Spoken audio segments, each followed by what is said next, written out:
வெறுமனே உட்காந்துட்டு டிவைஸை நோண்டிக்கிட்டு 25 தரம் சோசியல் மீடியாவை மெசேஜஸை பார்த்துக்கிட்டு ஒரு நோட்டிபிகேஷனுக்கும் டைம் ஸ்பெண்ட் பண்ணிட்டு இல்ல டெலிவிஷன்ல இருக்கிற அத்தனை சீரியலையும் விடாம பார்த்துட்டு இது டைமை இன்வெஸ்ட் பண்ணாதது மட்டும் இல்லாம டைமை வேஸ்ட் பண்றதையும் தாண்டி தற்கொலை பண்ணிக்கிறது. இந்த டைமை வேஸ்ட் பண்றதுல கூட உங்கள் வாழ்க்கையை அழிக்கக்கூடிய கருத்துக்களை உள்வாங்கினீர்களானால் சொந்த காசுல சூனியம் வச்சுக்கிறதுன்னு சொல்லுங்கள, பணம் கொடுத்து விஷம் வாங்கி குடிக்கிறது, குடிச்சா பசி அடங்குன்னு கற்பனையில வேற இருக்கிறது.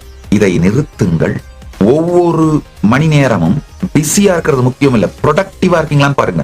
உங்களுடைய வாழ்க்கையின் குறிக்கோளை நோக்கி செல்றீங்களா பாருங்க. மெயினா நம்ம எல்லாருக்குமே 3 ஆக்டிவிட்டி தாங்க. ஒண்ணு வெல்த் ஜெனரேஷன் ஆக்டிவிட்டி, செல்வத்தை பெருக்குதல், உங்க கேரியரையோ பணத்தை ஏர்ன் பண்ற ஒர்க்கையோ கவனிக்கிறது. 2வது வாழ்வை பெருக்கிற ஆக்டிவிட்டி, அப்படின்னா உங்க ஹெல்த், நல்ல ரிலேஷன்ஷிப், குடும்பத்தோட டைம் ஸ்பெண்ட் பண்றது, உங்களுடைய வாழ்வை பெருக்குவது. 3வது பரஞானத்தை அடைவது, தியானம், உபனிஷத், சமாதி பழகல். இந்த 3 ஆக்டிவிட்டி தான் நம்ம எல்லாருக்குமே இங்க. அழகா இந்த 3க்கு மட்டும் ப்ரையாரிட்டி கொடுத்து இதை தவிர வேற எதுலயும் காலத்தை வீணடிக்காம ப்ரொடக்டிவா இருக்கிறதுன்னு பண்ண ஆரம்பிச்சீங்கன்னா நீங்கள் வெற்றியாளரே.